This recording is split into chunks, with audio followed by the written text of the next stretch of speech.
Tudo bem, pessoal? Aqui é o professor Fernando Pimentel e nessa série de aulas nós estamos tentando chegar num conceito adequado de derivada para funções reais de várias variáveis. Ou seja, a gente quer para várias variáveis uma noção que, como a correlata de derivada para a função real de uma só variável, também sirva para medir a taxa de variação das funções. A noção de derivada parcial não se presta a estudar a variação de funções em mais de uma variável. Por quê? Porque as derivadas parciais elas só estudam a variação das funções ao longo de duas direções, as direções paralelas aos eixos x e y.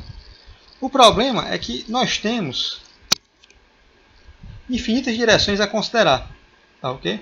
Se você tomar um ponto qualquer no plano, ou no espaço, ou no Rn em geral, tá certo? E você vai verificar como é que a função varia em torno desse ponto, você vai ter que considerar infinitas direções. Inicialmente, então, nós vamos precisar determinar a derivada, né, a taxa de variação dessas funções, ao longo dessas infinitas direções. Para isso, né, nós definimos as tais derivadas direcionais, que estendem naturalmente a noção de derivada definida na reta. Tá?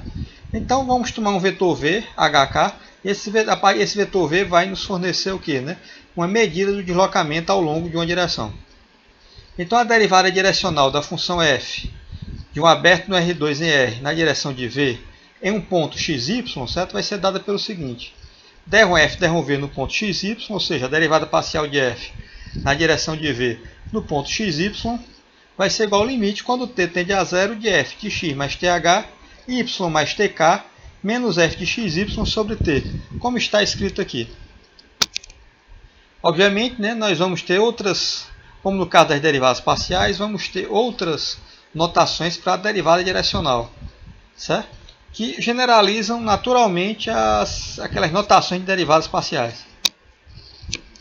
Tá? Essa generalização é natural por quê? Porque a derivada direcional é interpretada como a taxa de variação instantânea da função f quando se passa por xy com velocidade v. Certo? Lembrando que as derivadas parciais são derivadas direcionais na direção dos vetores da base canônica. E1 igual a 1, 0 e E2 igual a 0, 1. Então é natural que as notações para a derivada direcional estendam as notações correlatas para derivadas parciais, porque as derivadas direcionais são extensões das derivadas parciais, agora para direções quaisquer. Vamos agora resolver, né, calcular uma derivada direcional pela definição. Vamos calcular der1f, der1v, quando f de xy é igual a seno de x2 menos y, e v igual ao vetor 2, 3. Esse é o nosso vetor de deslocamento. Certo? Nós armamos aqui a expressão da derivada direcional.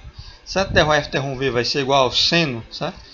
Aqui x mais 2t faria as vezes de x mais ht. Está elevado ao quadrado porque nossa função é x2 menos y. E assim, bom, então nós temos seno de x2 mais 2t ao quadrado, menos y mais 3t, menos seno de x2 menos y. A gente desenvolve essa expressão inicialmente elevando o binômio ao quadrado, certo? Desenvolvendo aqui pela fórmula conhecida, né? E depois a gente vai ter que calcular o seno da diferença, né? A diferença dos senos, aliás. Certo? Essas duas expressões, né? Você tem seno de uma expressão menos seno de outra expressão. A gente simplifica essa diferença, né, no produto que vai abaixo. Esse produto é obtido usando a conhecida identidade trigonométrica. Seno P menos seno Q é igual a 2 vezes seno de P menos Q sobre 2 cosseno de P mais Q sobre 2. Certo? Então, voltando aqui no produto, na expressão envolvendo os produtos, né, nós temos o quê? Um limite, quando t tende a zero, de 2 vezes um cosseno, tá certo? E uma expressão que quando t vai para zero, né, observe que o tx, quando t vai para zero, né, isso aqui zero, né, fica 0x, t2, menos 3t sobre essas funções são contínuas. Então, quando o t tende a zero, né, essa expressão envolvendo o cosseno vai tender para cosseno de x2 menos y. Usando o fato de que o limite do produto igual ao produto dos limites, nós chegamos à seguinte simplificação. certo? D1F, D1V vai ser igual a 2 vezes cosseno de x2 menos y, certo? O que a gente fez foi calcular o limite da expressão envolvendo o cosseno, certo? E colocar o resultado já para fora do limite. E o que resta vai ser o que? Né? Vai ser o seno de 2 vezes tx mais t2 menos 3t sobre 2 sobre t. Aqui a gente pega o argumento do seno, né? E multiplica e divide a expressão a qual a gente está tomando o limite por ele. Por quê? O que acontece aqui agora? Agora nós temos aqui a seguinte situação. Você tem o seno de um argumento que vai para zero dividido por esse argumento. Certo? Esse argumento vai para zero quando o t tende a zero, como fica claro aqui na sua expressão. Quando o t tende a zero, então nós temos que esse quociente aqui tende a 1. Porque isso aqui vai ser uma instância, né? Porque esse quociente é uma instância do limite fundamental. Então ele vai tender para 1. Então o resultado do limite vai ser o resultado que se obtém desse outro quociente. Certo? Então esse outro quociente aqui, nós vamos ter o quê? Nós vamos poder cancelar os t's. Certo? Esse t cancela com esse t. Esse t2 cancela com esse t, mas fica t ainda. Esse t cancela com esse t. E efetuando esses cancelamentos, nós vamos chegar que D1F, D1V vai ser igual a 4x menos 3 cosseno de x2 menos y. Então aí a gente termina, né, o nosso cálculo, né, da derivada parcial direcional, pela definição. Que nesse caso, né, a gente conseguiu fazer alguns passos, né, recorrendo alguns poucos passos recorrendo ao limite fundamental, mas sempre não é muito conveniente, né, você aplicar diretamente a definição, porque no fim você vai ter que calcular esses limites, né? Esses limites podem ser complicados. Acabamos de calcular uma derivada direcional pela definição. Esses cálculos podem ser complicados por quê? Porque envolvem limites. Agora existe um problema mais sério com a qual a gente tem que se defrontar quando a gente tenta tomar derivadas direcionais como a extensão para funções reais de várias variáveis da derivada da função real de uma variável só, que é o fato de que você vai ter que calcular infinitas derivadas, certo? Direcionais para estudar o comportamento da função. Mesmo calculando essas infinitas derivadas, tem que também levar em conta que você pode tomar caminhos curvos, né, passando pelo ponto onde você quer determinar a variação da função, onde você quer estudar o comportamento da função. Certo? Por conta disso, as derivadas direcionais elas não são uma extensão boa do conceito de derivada de função real de uma variável real.